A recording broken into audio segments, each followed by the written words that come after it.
Bonjour. Tu dis pas bonjour? Bonjour. Bonjour. Alors on se retrouve aujourd'hui avec un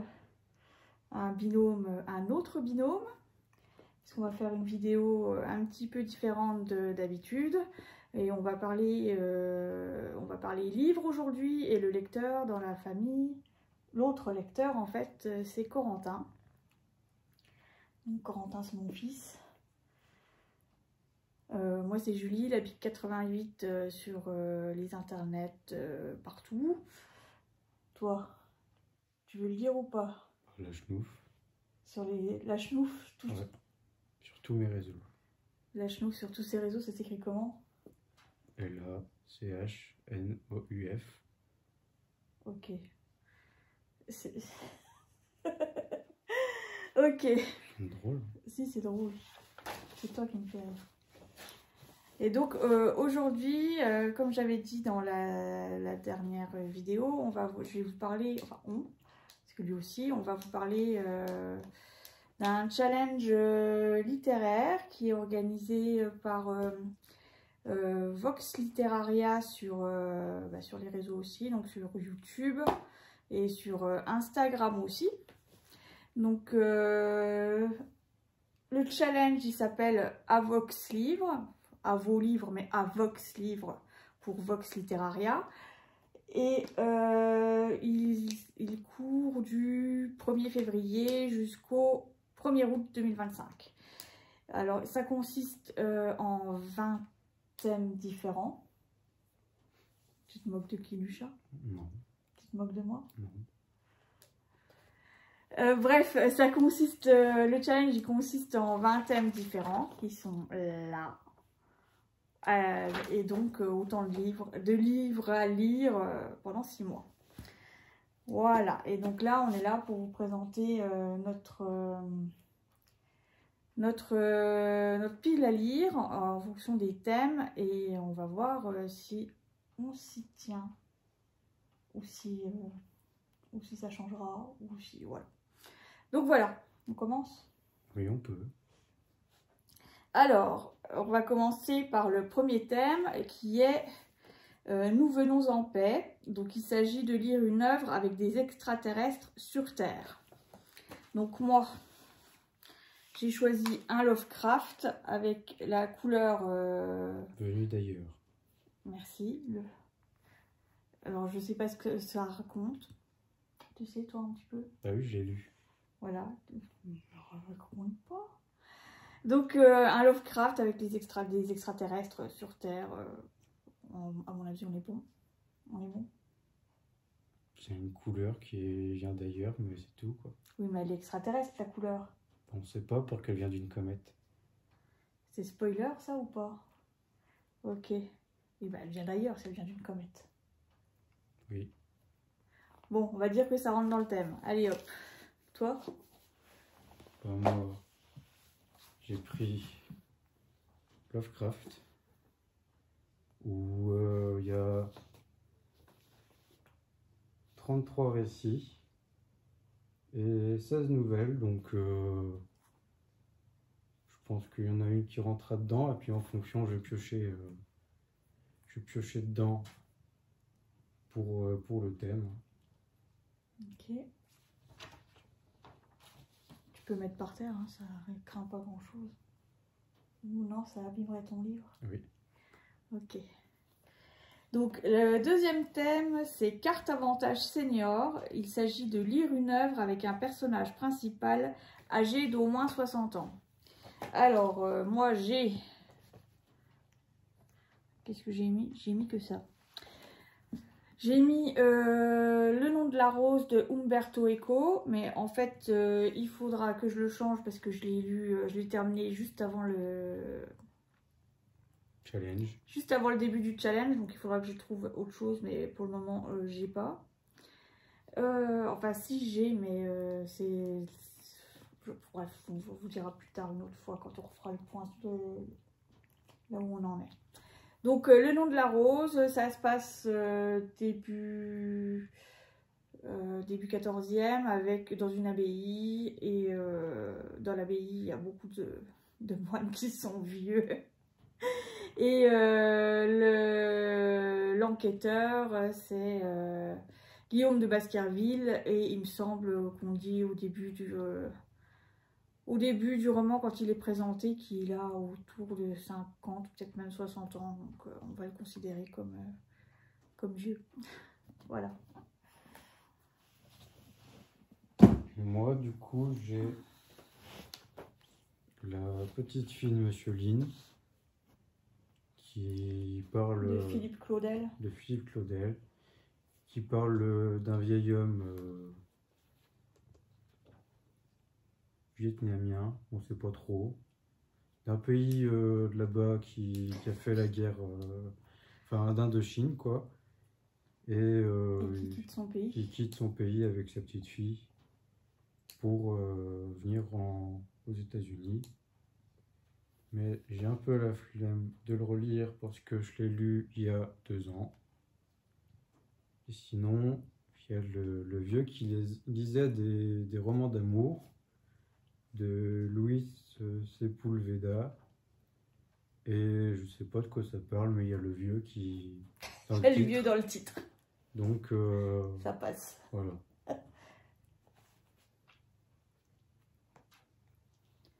Ensuite, catégorie sale gosse. Alors, c'est lire une œuvre dont l'antagoniste est un enfant. Donc, l'antagoniste, c'est le méchant. Hein? Oui. Donc, moi, j'ai pris Lord of the Flies, Sa Majesté des Mouches, de William Golding. Et puis là, il est illustré par Aimé de Jong. Voilà, donc c'est la version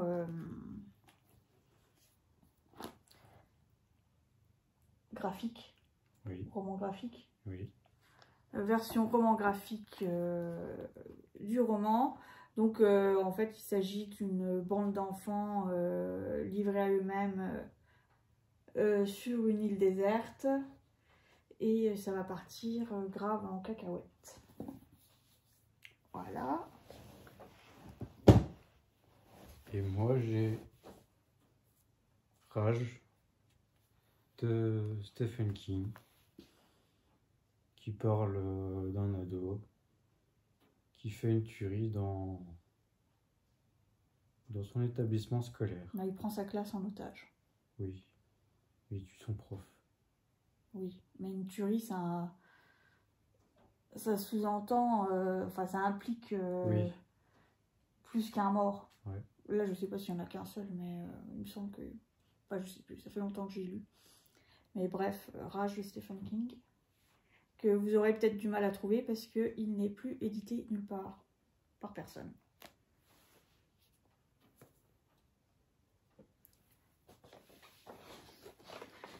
Ensuite, Père Horus et Père Rat. Lire une œuvre avec des rituels occultes... Pardon. Lire une œuvre avec des rituels occultes et des invocations. Donc moi, j'ai choisi L'agneau égorgera le lion de Margaret Killjoy. C'est quoi? En fait, c'est une femme qui débarque dans une ville de l'Iowa parce qu'elle enquête sur la mort, sur le suicide de son meilleur ami. Et dans cette ville, les gens sont un peu bizarres. Et ils ont invoqué un esprit protecteur. Voilà, donc invocation, esprit protecteur invoqué, etc. On est bon, je pense. Donc voilà, pour moi. Et moi, c'est le grand retour de Lovecraft. Encore? Où, avec le mythe de Cthulhu, il y a des chances qu'on soit en plein dedans. Oui, parce que j'ai pas dit, en fait, donc on a le droit de... Un livre peut rentrer dans 2 catégories maximum. Oui, mais moi je pouvais prendre les récits ou les nouvelles. D'accord. Vu qu'à la base c'est quand même C'est des livres séparés? Voilà. D'accord. Ensuite, ChatGPT. Non, oui, ChatGPT, ChatGPT. Chat. Non, oui, mais là, il a fait un jeu de mots. Et bah, c'est chat. Oui, mais c'est plus drôle, chat. Enfin, j'en sais rien, c'est plus drôle, mais bref. Maintenant, pour que l'IA, c'est chat GPT. Oui, mais là, c'est GPT comme... Bah oui, mais on dit chat. Oui, mais là, c'est chat. Oui, mais on dit chat. Oui, ben moi, je dis chat GPT. GPT. Un but. Lire une œuvre où la technologie prend l'ascendant sur l'humanité. Donc moi, j'avais mis un livre que j'ai emprunté à la bibliothèque. Donc, Cabane de Abel Quentin. Et si vous avez vu sur Instagram, vous aurez vu que, en fait, je l'ai lu et que j'ai validé une autre catégorie avec. Donc, Cabane, ça s'inspire du rapport Meadows, je crois, des années, qui est paru dans les années 70, qui dit que qui prévoit l'effondrement de la société telle qu'on la connaît si on continue d'exploiter la terre et ses ressources naturelles pour la technologie, enfin pour vivre comme on vit actuellement, pour les entreprises, la technologie, les voitures, les ordinateurs, etc.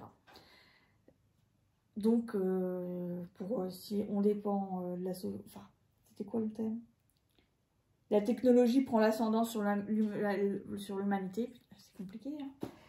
Dans un sens, on y est parce que actuellement, on n'envisage pas de limiter. J'arrive pas à trouver ce que je veux dire.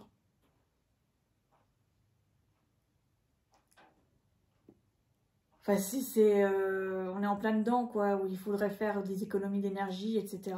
Et les politiques ne l'envisagent pas du tout, quoi. Non, on essaye de développer les IA. Oui, bref. Donc pour moi, la technologie qui prend le dessus, on est bon.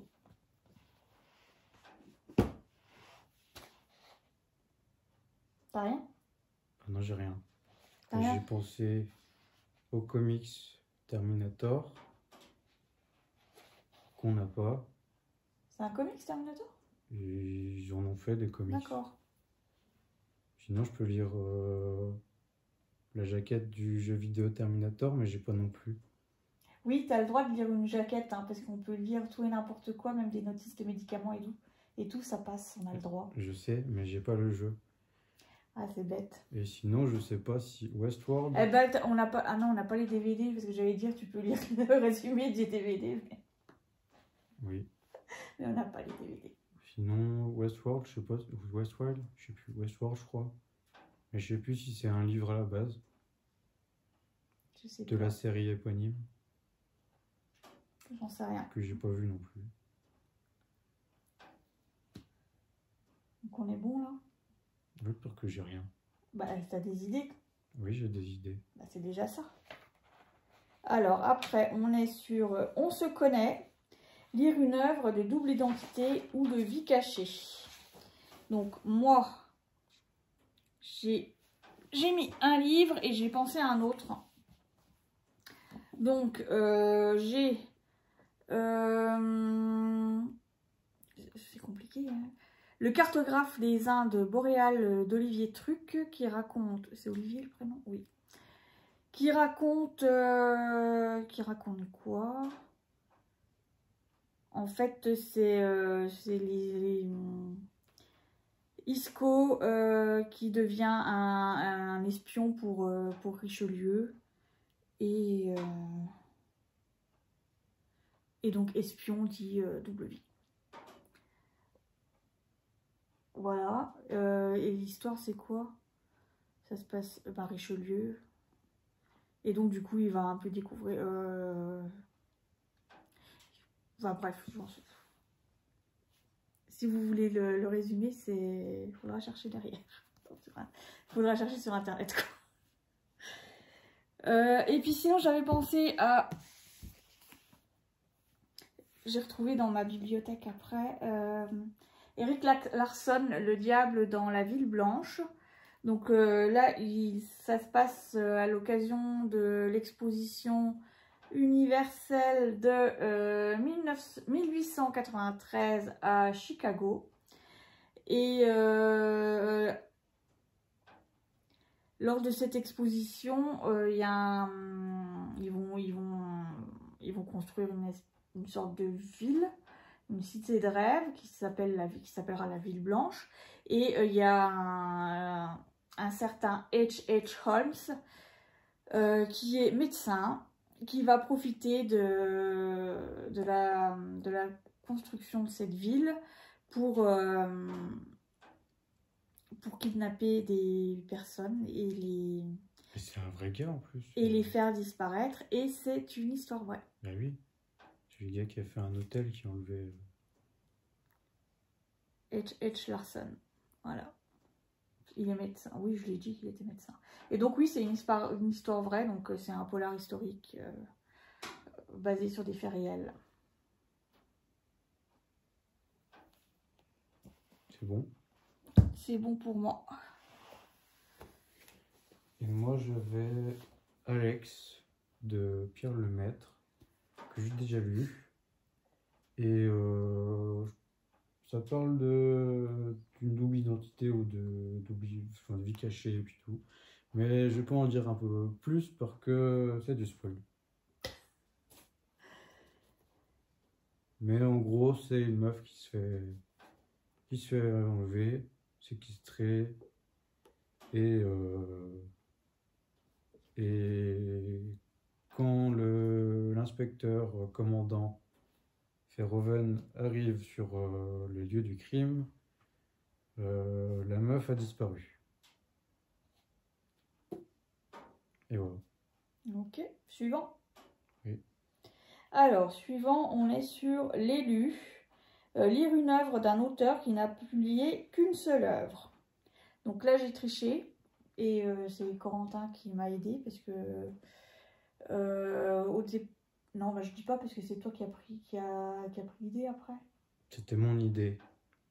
Oui, c'était ton idée à la base que tu as voulu me piquer, mais que j'ai récupéré. Voilà, donc Corentin dira son idée. Et moi, enfin là, on est encore sur son idée. Donc c'est un peu tiré par les cheveux. Alors, c'est La croisière du cachalot de Frank Bullen. Donc c'est quoi? C'est l'histoire vraie qui a inspiré Moby Dick? Non, c'est pas ça? Non. Là, c'est l'histoire de la jeunesse de Frank Bullen. Comme baleinier? Comme baleinier. D'accord. Ah, je crois que ça avait inspiré Moby Dick. Non, celui qui a inspiré Moby Dick, c'est In the Heart of the Sea. Que t'as aussi? Que j'ai pu. Ah, il te l'avait prêté le poule? Oui. Ok. Donc voilà. Et donc pourquoi l'élu? Parce que en fait c'est le seul bouquin de l'auteur qui a marché commercialement. C'est ça? Oui. Voilà. Donc on triche un peu.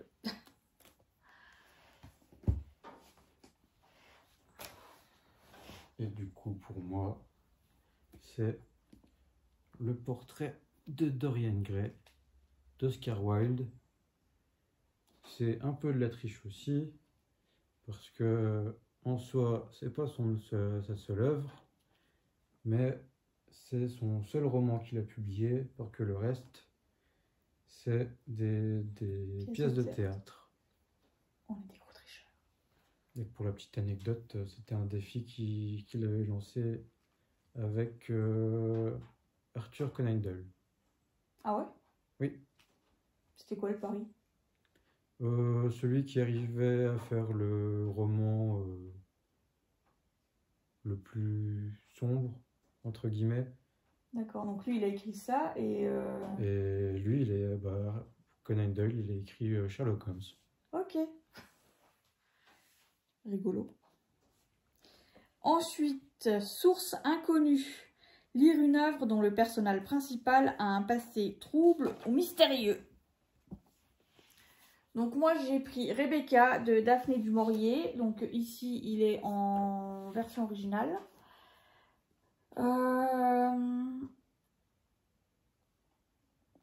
En fait, c'est l'histoire d'une domestique, je crois, qui va prendre un poste dans un manoir chez Monsieur de Winter, et qui avant était marié, et qui va lui la demander en mariage très très rapidement. Et quand elle va s'installer chez lui, partout il y a le souvenir de son ex-femme, non je crois sa veuve, de sa veuve Rebecca, et voilà. Oui, le fantôme de sa première femme Rebecca. Et donc, a priori, c'est qu'est-ce qui est arrivé à Rebecca, etc. Donc, le passé mystérieux de Monsieur de Winter et donc de sa femme, de son ex, de sa... pas de sa veuve, de son épouse décédée. On va y arriver. Voilà. Et est-ce que j'avais pensé à autre chose? A priori, non.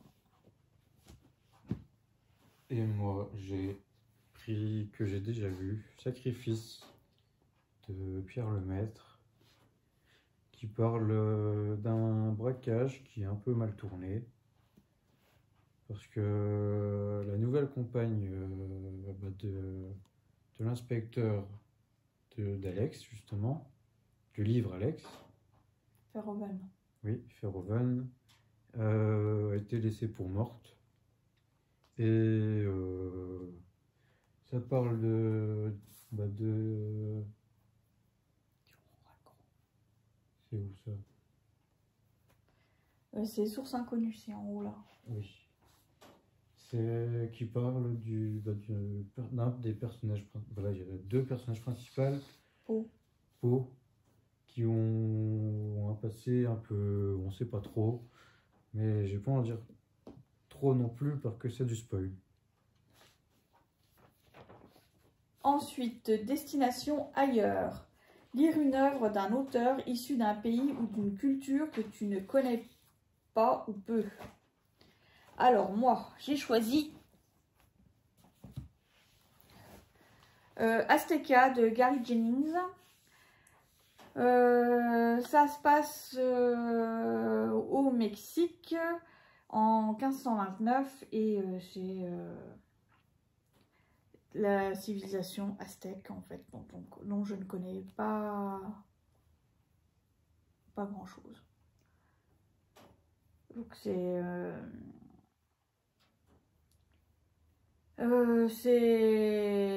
les Aztèques, enfin les Aztèques, oui, on a un personnage aztèque et ça raconte aussi l'arrivée des conquistadors, dont Hernán Cortés, et voilà.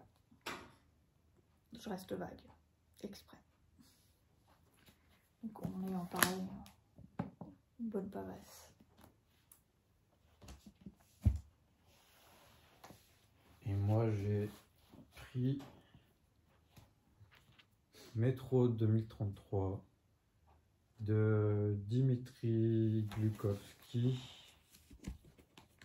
qui se passe en Russie, à Moscou. Dans le métro.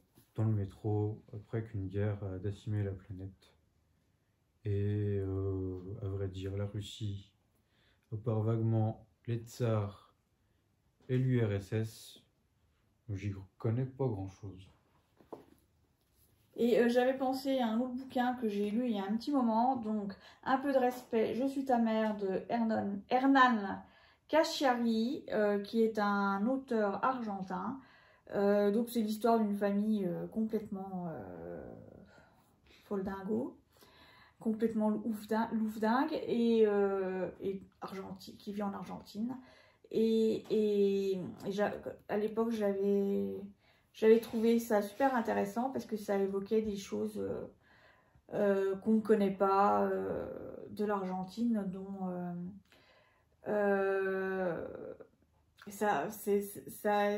c'est pas évoqué en profondeur, hein, c'est juste, ouais, c'est vraiment juste évoqué, mais par exemple les contre-coups de la dictature de Perón, les disparitions de membres de la famille, etc.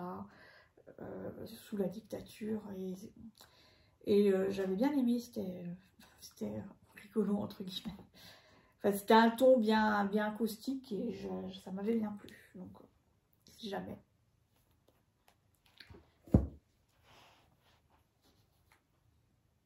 On est bon? Oui. Alors, après, monter en gamme, lire une œuvre où la musique joue un rôle central dans l'intrigue. Donc, moi, j'ai pris un livre à la bibliothèque. C'est celui que je suis en train de lire actuellement.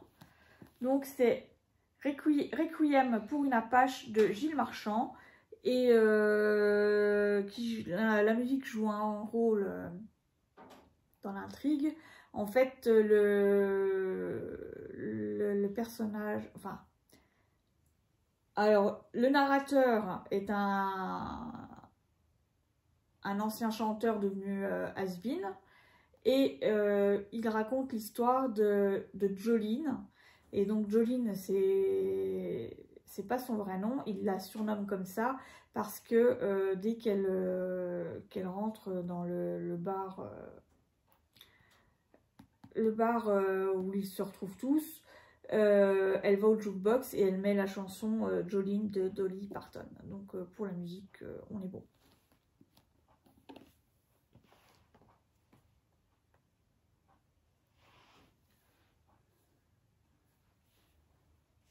Et moi, je vais... JoJo's Bizarre Adventure, Stable Run, parce que pour ceux qui connaissent un peu JoJo's Bizarre Adventure, Araki, il aime bien nommer... Araki, c'est l'auteur?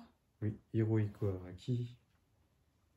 Il aime bien nommer les pouvoirs de ses personnages par des chansons, des titres de chansons, de titres de groupe ou voire même les personnages qui ont des... Il y en a un qui s'appelle Polnareff, non? Oui, il y en a un qui s'appelle Jean-Pierre Polnareff. Enfin, il s'inspire beaucoup de l'univers de la musique et même des fois du style de certains chanteurs pour justement créer des personnages. Et sinon, j'avais aussi une autre idée qui rentrait aussi dans le thème, mais je trouve plus le titre du livre. C'était quoi? Bah oui, si t'as plus le titre, ça sert à rien de demander. C'était Des Diables et des Saints, qui parle de qui? De Jean-Baptiste Andréa. Tiens. Je l'ai pas lu? Peut-être.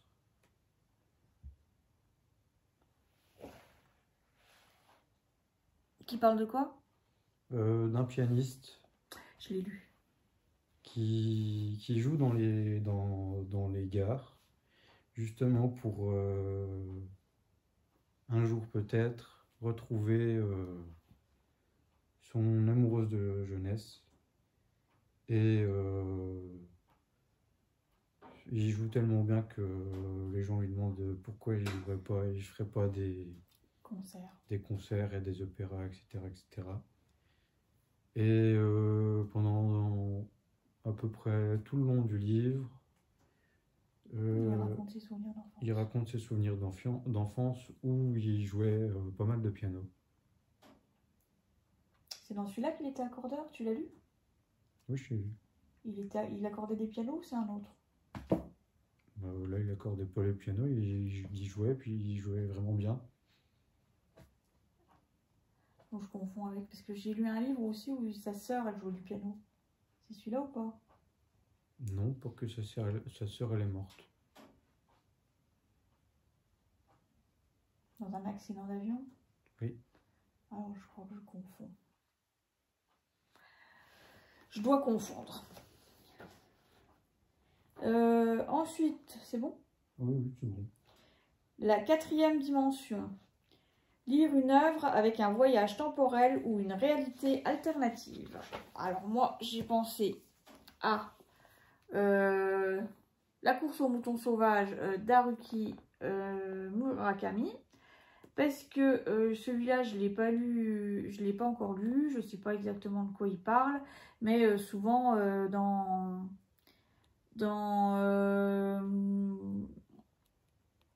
les univers de Murakami, il y a des petits passages dans notre réalité qui font basculer dans une réalité un poil différente, un poil surnaturel. Donc je ne sais pas si celui-là rentre dans la catégorie, sinon dans la catégorie, si vous voulez vraiment respecter le thème du même auteur, il y a 1Q84, la série 1Q84. On prononce 1984. 1984 ou 1000Q84? On prononce 1984. Ah ouais? Donc voilà. Et les chroniques de l'oiseau ressort aussi, ça marche aussi. Voilà.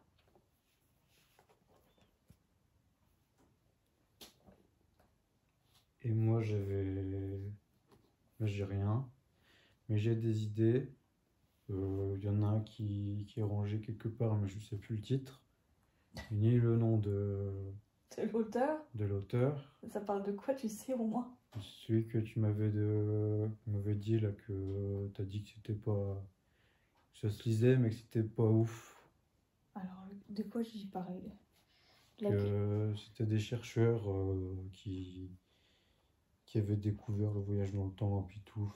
Ah oui, c'est... Est-ce que je l'ai là? Je sais plus quoi, de Sainte-Marie peut-être bien? Il sera pas là-dedans, il sera à côté. À côté où? À côté dans le bureau. Il est plus là? Il était là? Non, il était pas là. Il était dans le bureau, en dessous. Mais je l'avais mis là? Oui, bah il est plus là. Est-ce que c'est toi qui l'as mis là? Non, c'est pas moi qui l'ai mis là.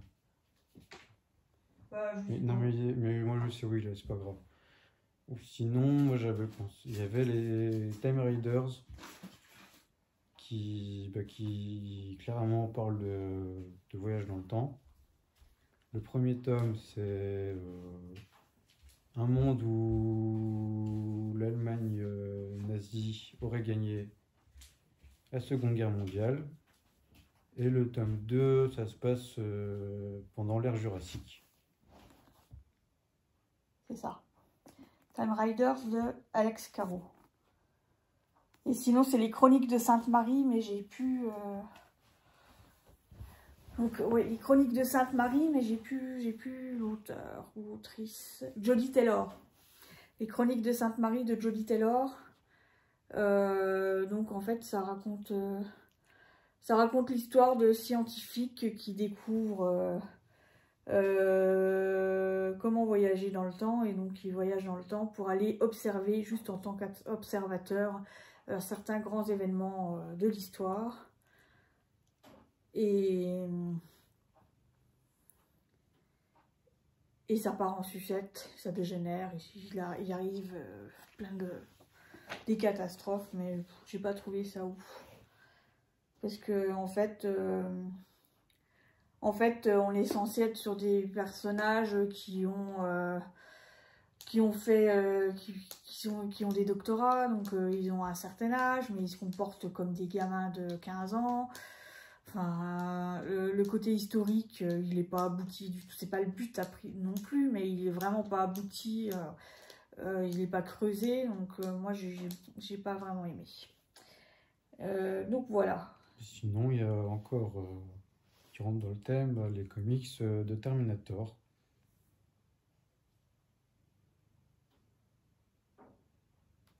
Oui, on est où là? Ah oui, c'est voyage temporel ou une réalité alternative. Donc je m'étais perdue. La réalité alternative, il y a aussi Le Maître du Haut Château. Mais honnêtement, j'ai déjà commencé à le lire, j'ai lu la moitié. Je vais pas m'infliger cette purge encore une fois. C'est qui le Maître du Haut Château? Philippe Cadic. Oui. Je suis désolé pour tous les fans, hein, mais j'ai détesté.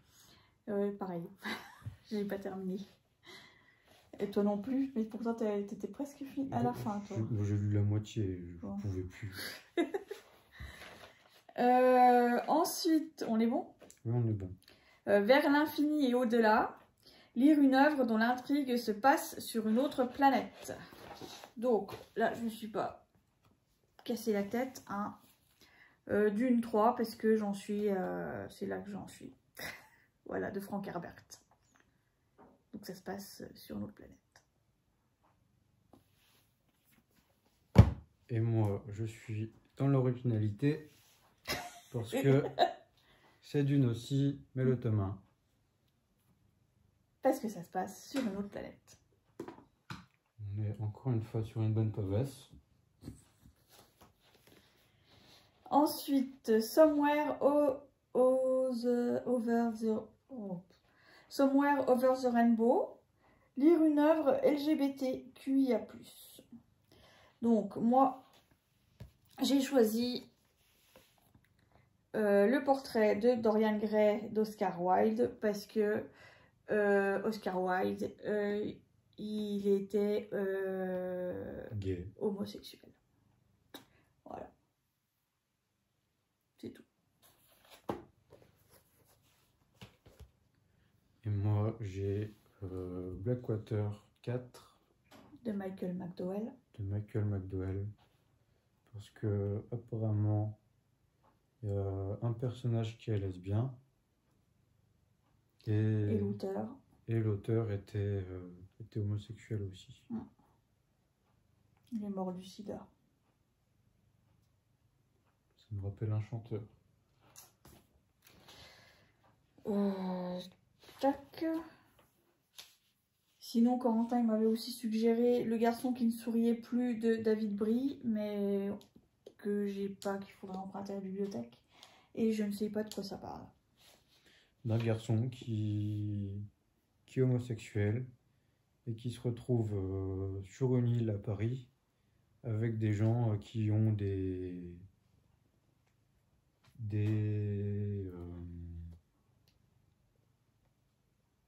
problèmes entre très gros guillemets, hein, le problème, parce qu'on va pas dire que les homosexuels ils ont des problèmes psychologiques, mais à cette époque c'était considéré comme. À cette époque dans le livre c'était considéré comme, et certains personnages aussi ont des problèmes un peu physiques qui sont disgracieux. Et j'ai lu ça pour la sélection Imaginal Collège de... Il y a un petit moment. 2019 ? Je sais pas. 2019, hein, je crois. Ouais, 2019-2020. Où j'étais en 4e ? Ouais, j'étais en 3e. Oui, j'étais en 3e. Donc 2019-2020. On est bon ? On est bon. Ensuite, Corps de rêve, lire une œuvre dont l'un des personnages principaux a une particularité physique. Donc, moi, j'ai pensé à deux choses. Blackwater 2, parce que c'est comment, Éléonore elle s'appelle ? Elinor. En fait, c'est une créature du marais. On ne sait pas vraiment. En fait, elle a l'air humaine, mais elle peut se transformer en une créature de l'eau ou je sais pas quoi. On ne sait pas vraiment. Peut-être que dans le tome 6, on a des réponses, mais pour l'instant, j'y suis pas encore. Donc voilà, a priori, elle est un peu bizarre. Voilà, et sinon, j'ai pensé aussi à Les eaux de Sous le monde de Stéphane Plateau, où la personnage principale, je crois, elle a attrapé la polio et elle a guéri, mais elle s'en est sortie avec des malformations physiques et je crois qu'elle peut plus se déplacer autrement qu'à 4 pattes maintenant. Donc, particularité physique, on est en plein dedans.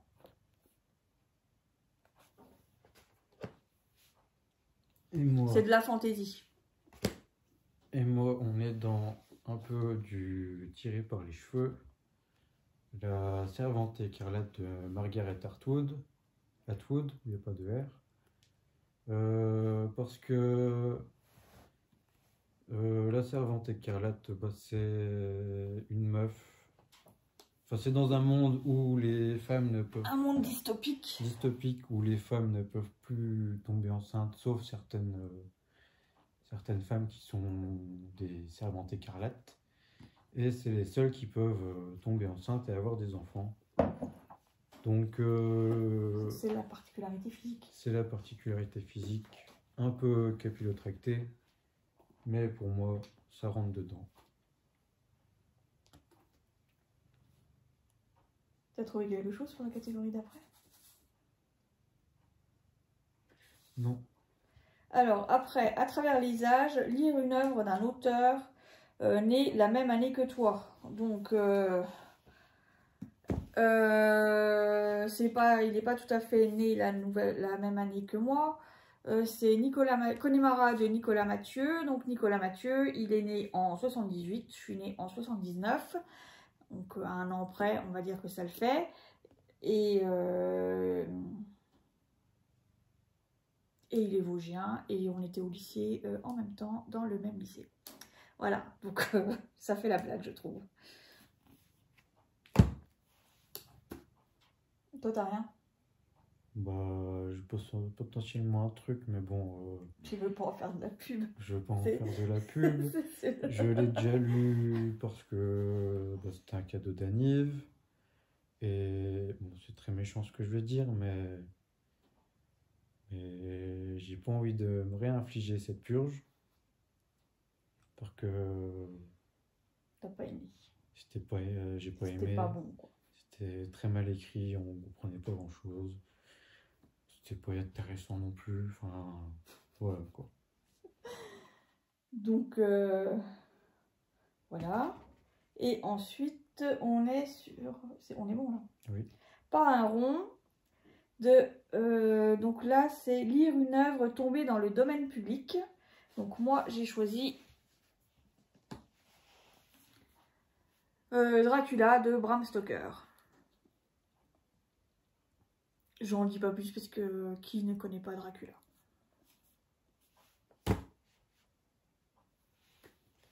Et moi, j'ai... C'est pas pratique le chat. J'ai pris Dracula, mais en version BD, dans un coffret avec Frankenstein, en BD aussi, adapté par George Bess.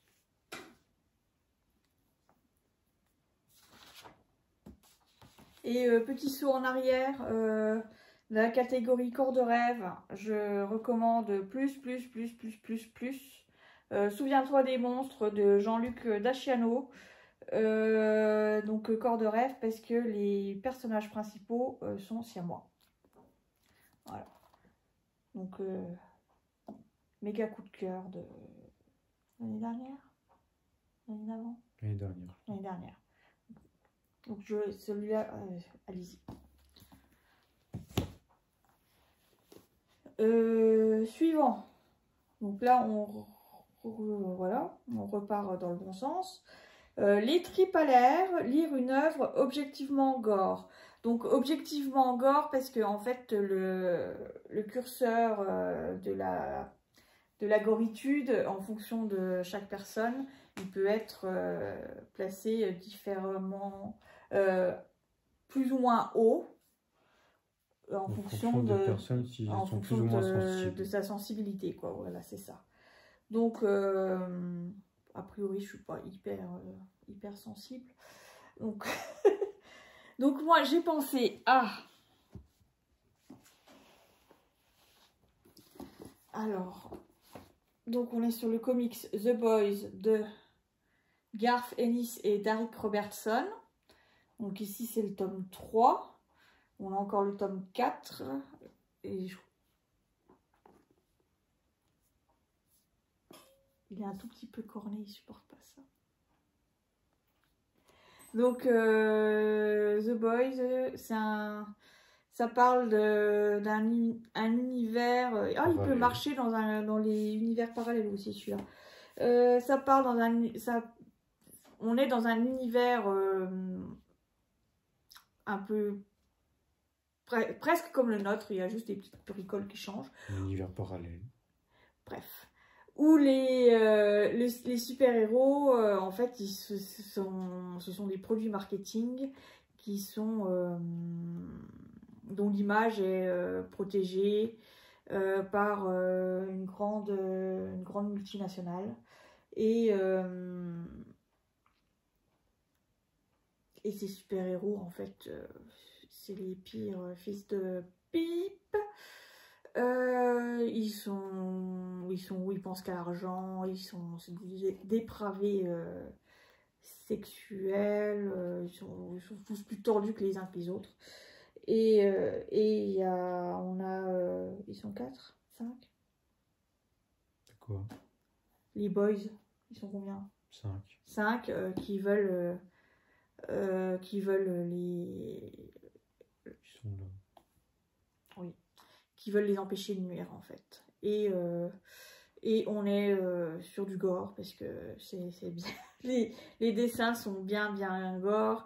Et si vous avez vu la série qui a été adaptée du comics, on est pas mal dans le gore aussi.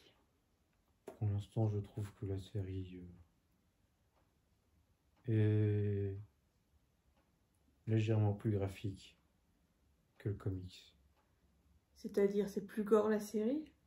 Oui. Oui, je suis d'accord, parce que la série, en fait, il cache...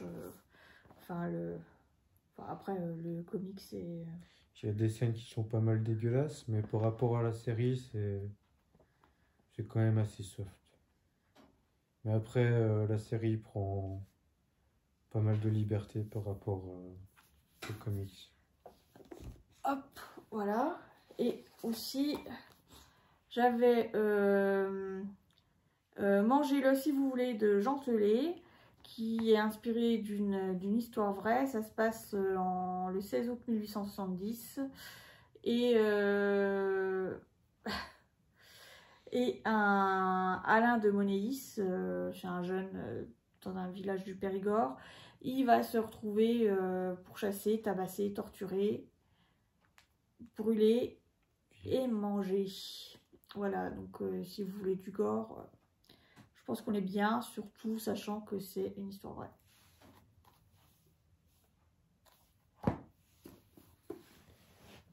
Et moi, je suis parti sur Cimetière de Stephen King, où j'ai demandé si c'était gore. C'est du Stephen King. Et voilà. Sinon, j'avais pensé à ça, de Stephen King toujours, qui m'avait marqué il y a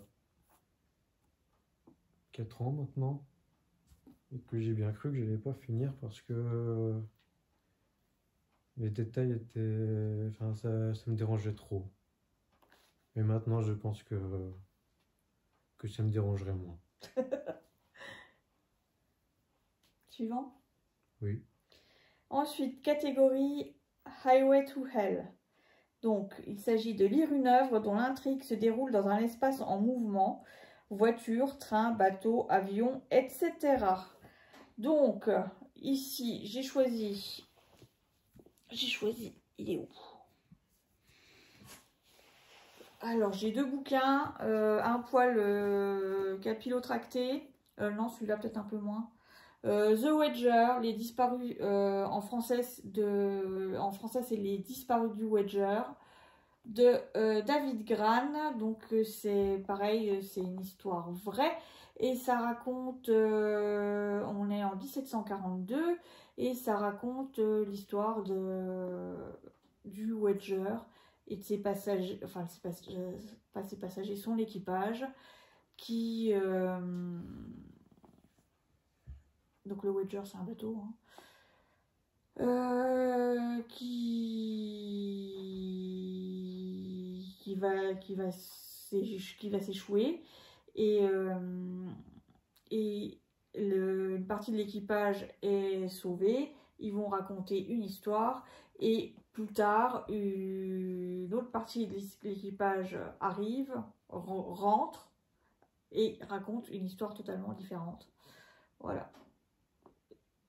The Watcher.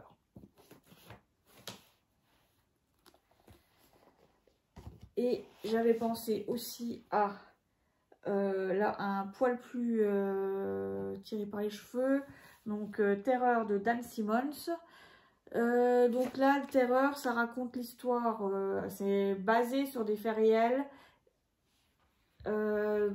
C'est l'histoire de la prospection arctique en fait.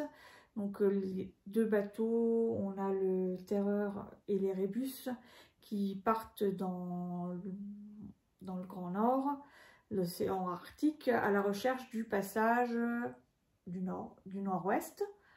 Et en fait, ils vont se retrouver pris par les glaces, bloqués par les glaces pendant, je crois, au moins 2 ans. 2 ans, et en fait, et toute l'expédition, il n'y aura aucun survivant, et les 2 bateaux vont être détruits et coulés, et oui, ils vont couler quoi, par la banquise. Et donc j'ai choisi ce livre parce que on en est sur des bateaux, et ensuite, même s'ils sont coincés sur la banquise, je pense... Sur des bateaux, mais pas longtemps. Bah, quand même, le temps d'arriver jusque là-haut. Le trajet Angleterre, là-bas, oui. Bah, c'est pas si court. Oui. Et ensuite, la partie capillotractée du truc, c'est que je considère que la banquise, elle flotte et donc elle est en mouvement, donc elle se déplace. Et donc le bateau se déplace. Le bateau se déplace aussi. Du coup, je sais plus où on en était. Ah oui, on était comme ça. J'ai pas de livre à toi là. Si. Lequel? Dracula. Il est où? Tu l'as dans les mains. Oui, bah ça va alors si je l'ai dans la main. Là, ce que tu fais tomber un peu plus, là, c'est à moi aussi. Oui, mais il est tombé à plat. Ouais, bof. Il est tombé à plat. Donc voilà, et petit aparté, Dan Simmons, c'est un auteur américain, je crois. C'est pas une belle personne pour le dire élégamment, et c'est un beau salopard pour le dire nettement moins élégamment, raciste, homophobe, etc. Donc si vous ne voulez pas lui donner votre argent, ce que je vous recommande de faire, c'est de soit prendre le bouquin en bibliothèque si votre bibliothèque là, soit l'acheter en seconde main. Voilà.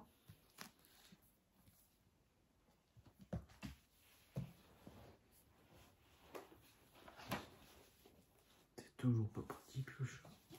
Moi tu te débrouilles, hein, c'est toi qui l'as mis là. Et moi pour du coup celui-là, donc I Wait Well. Voilà, j'avais Capitaine Hornblower de C.S. Forester, qui est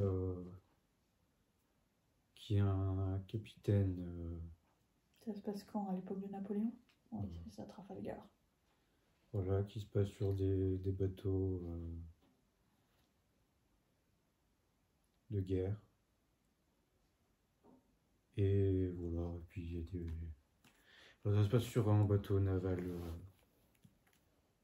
Voilà quoi. Pendant la bataille, entre autres, de Trafalgar.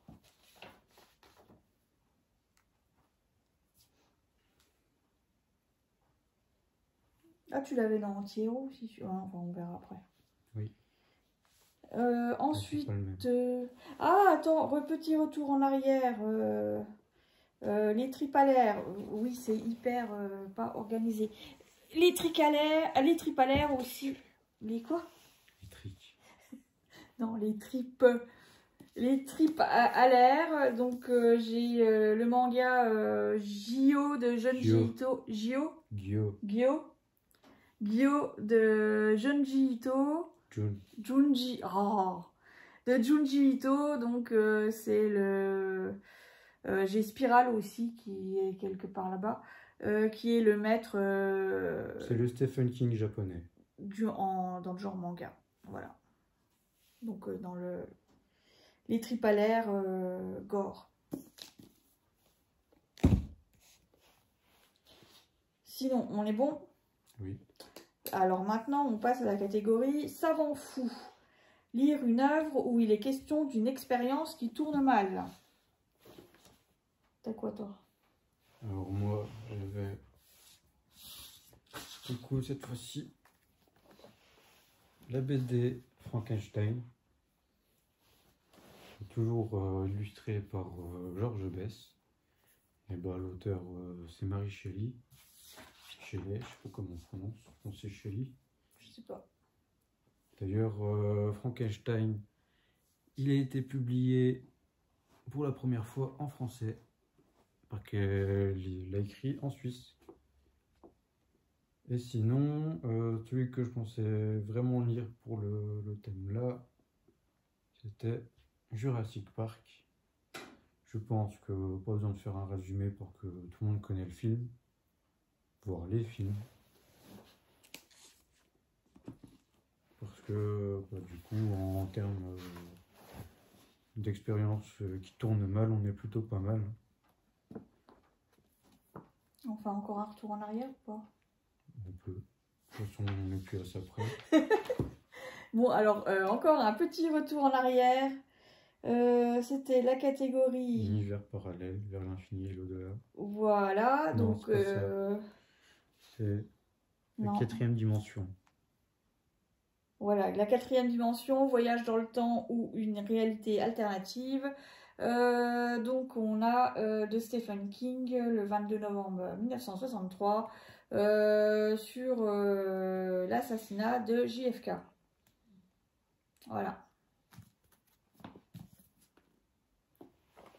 Tac. Voilà, on reprend l'ordre normal. Donc maintenant, on va passer... T'as pas dit les tiens. Ah oui, j'ai pas dit les miens. Donc toujours savant fou, expérience qui tourne mal. Donc, Frankenstein de Mary Shelley, Corentin l'a dit. J'avais pensé au Thanatonautes de Bernard Werber, que j'ai quelque part, mais je ne sais plus où. En fait, il s'agit... c'est des scientifiques qui veulent savoir ce qui se passe après la mort, et donc ils vont recruter des condamnés à mort pour les faire voyager de l'autre côté de la mort et savoir ce qui se passe une fois qu'on est mort, quoi. Voilà. Et j'avais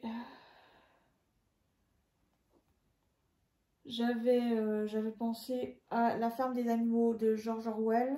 Je crois que c'était capillotracté comme explication, parce que c'est plutôt une expérience sociale où... satire. Oui, non, mais on s'en fout que ce soit une satire.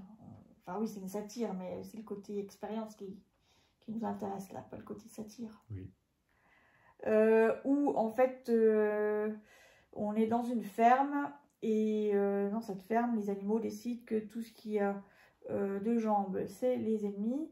Et tout ce qui a 4 jambes ou des ailes est un ami. Et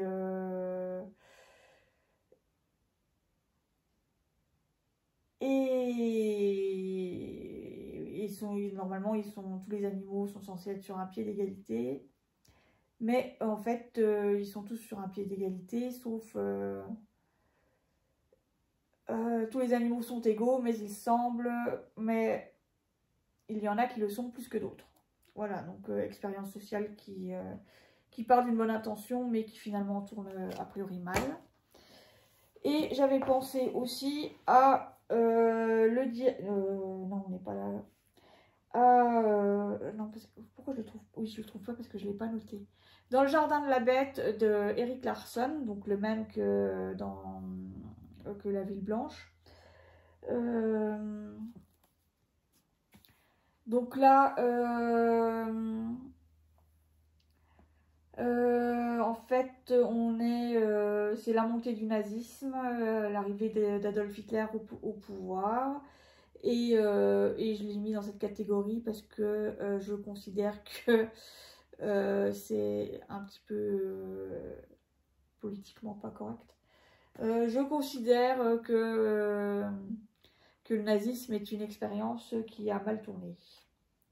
Et qui revient en force aux États-Unis. Et pas que. Voilà, donc dans le jardin de la bête d'Eric Larson. Voilà. Et toi, t'as dit? Oui, j'ai dit. Oui, t'as dit, c'est toi qui as commencé. Et ensuite, dernière catégorie, on y arrive. Parfaitement imparfait, lire une œuvre dont le protagoniste est un anti-héros. Donc, moi, j'avais pensé à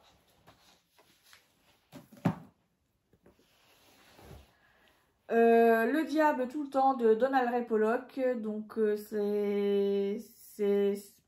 ça raconte l'histoire de... De quoi? Les histoires. Ça raconte les histoires d'Américains plus ou moins bas de plafond, consanguins, etc. Bien glauques. Ils sont pas tout blancs. Pourquoi qu'ils sont pas tout blancs? Ils ont quand même des choses à se reprocher, quoi. Ah oui, ok. Enfin voilà, plus ou moins assassin, plus ou moins... Bref, bien sinistre, bien glauque, bien anti-héros. Et j'avais pensé... Non, j'avais pensé, je ne l'ai pas noté. Oui, non, j'avais pas parlé de ça. Donc tu pourras penser aussi après. Arrête de lire mes notifications. C'est du lingo. J'avais pensé aussi à...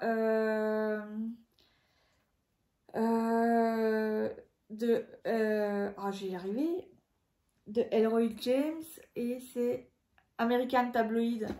Donc c'est une trilogie. Je vais pas retrouver les 3 titres parce qu'à chaque fois je me cafouille, je m'embrouille, mais le premier tome c'est American Tabloid, et donc ça raconte ça commence dans les années je crois 50, et les personnages principaux sont des flics plus ou moins corrompus, etc. Du coup on est bien dans les anti-héros. Ça raconte en fait, c'est l'histoire plus ou moins arrangée de Kennedy, Martin Luther King, Hoover, etc. Moi j'avais adoré et j'avais bien envie de le relire. T'avais pas pensé à American Psycho aussi? Oui, si, j'avais pensé à American Psycho de John Huston Ellis. Oui. Donc c'est l'histoire d'un trader bien sous tout rapport, qui en fait est un tueur en série. Voilà. Et toi? Et moi j'avais pensé, là c'est le tome 1, l'intégrale tome 1 de Capitaine Hornblower. Mais c'est parce que j'ai pas le tome 2 ici. Mais pour éviter, entre guillemets, de tricher et de m'infliger encore une grosse pavasse, j'avais pensé au tome 2 de Capitaine Hornblower, parce que d'après ce que j'ai vu sur les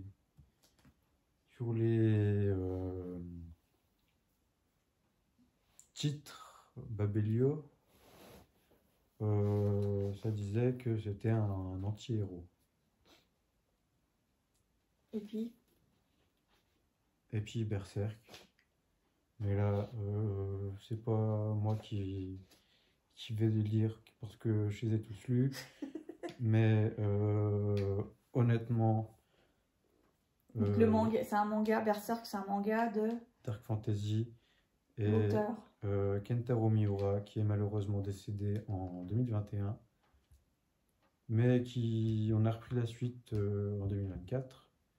Et lisez-le, parce que franchement, c'est une dinguerie. Meilleur manga de tous les temps. Il n'y a pas de débat, hein, moi je veux rien savoir. Les dessins sont magnifiques, l'histoire est incroyable, même si on n'y sait pas grand-chose. Mais c'est incroyable, quoi. C'est une dinguerie. Masterclass. Un petit trigger warning quand même, c'est quand même assez... oui. C'est très violent. Donc, si vous êtes un peu sensible, n'y allez peut-être pas, quoi. Oui, pour public averti. Oui, certainement pas pour des enfants. Non, les enfants, faut éviter. Voilà. Et on arrive à la fin. Donc je n'ai pas compté combien de livres on avait sélectionné, mais ça fait une belle quantité quand même, oui. À nous deux. Donc voilà, on verra bien ce qu'on arrivera à lire, si on se tiendra à la pile au titre qu'on a sélectionné, ou si on lira autre chose, si on arrivera à remplir toutes les catégories ou pas, etc. Et je me disais qu'on pourrait faire le point à la moitié du challenge pour voir où on en est pour montrer un peu ce qu'on a lu, voir où on en est. Oui. Et puis faire encore un point final à la fin, au mois d'août. Ouais. Voilà, comme ça vous reverrez un petit peu Corentin. Quel enthousiasme. Il a l'air ravi à l'idée de revenir. Je suis pas payé. Bah, il manquerait plus que ça. Voilà, donc on va s'arrêter là. Et puis on vous dit à dans 3 mois du coup. Au revoir. Tu dis pas au revoir. Au revoir. Monte le chat. Il dort. C'est pas grave, c'est pour toutes les fois il nous réveille. Tu dis au revoir, Beth. Au revoir. C'est un salut romain, ça, pas de la bonne main. C'est pas la bonne patte, alors ça passe. Salut romain. Non, baisse. Baisse la patte, Beth. On va se faire strike. Allez, à bientôt, merci.